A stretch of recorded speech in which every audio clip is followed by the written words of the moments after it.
Shalom, saudara dan saudari yang terkasih dalam Tuhan kita Yesus Kristus.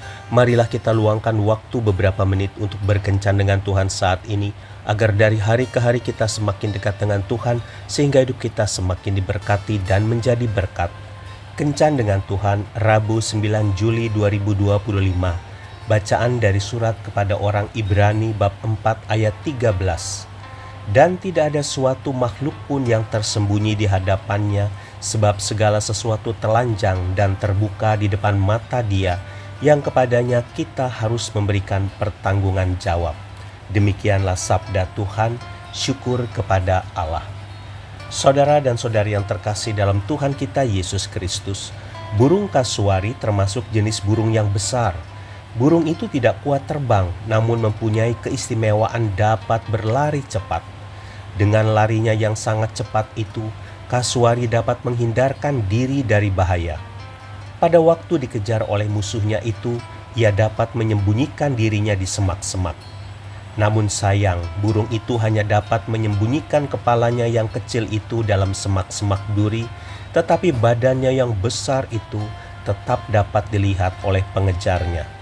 Dengan menyembunyikan kepalanya, burung itu seolah-olah merasa aman. Namun sebenarnya hal itu memudahkan si pengejar untuk menangkap. Rasa aman yang dialami oleh kasuari itu sebenarnya adalah rasa aman yang palsu. Saudara dan saudari yang terkasih dalam Tuhan kita Yesus Kristus, banyak orang merasa dapat menyembunyikan dosa dan kejahatannya dan berusaha untuk menutupinya dari orang-orang di sekitarnya. Mungkin saat ini kita merasa aman dan terhibur dengan apa yang kita lakukan. Tetapi sebenarnya itu adalah rasa aman yang palsu, karena kita tidak dapat membohongi hati nurani kita. Secara lahiriah kita dapat menyembunyikan dosa dan kejahatan kita, tetapi secara batiniah kita terus dikejar oleh rasa bersalah, sehingga kita kehilangan damai sejahtera dari Tuhan.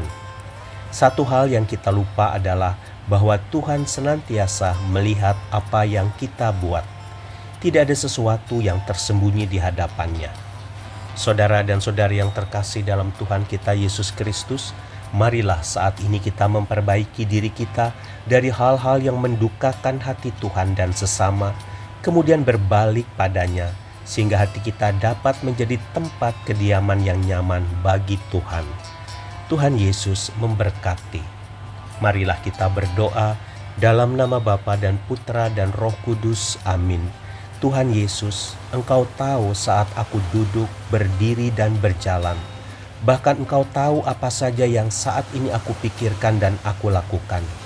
Berilah aku roh yang takut akan Engkau, agar saat godaan datang untuk menjerat aku dapat mengatasinya. Bantulah aku juga agar aku mau mengakukan semua kesalahanku di masa lalu yang masih kusembunyikan, dan basuhlah diriku dengan darah-Mu, sehingga hatiku dapat menjadi tempat kediaman-Mu yang pantas. Amin. Dalam nama Bapa dan Putra dan Roh Kudus. Amin.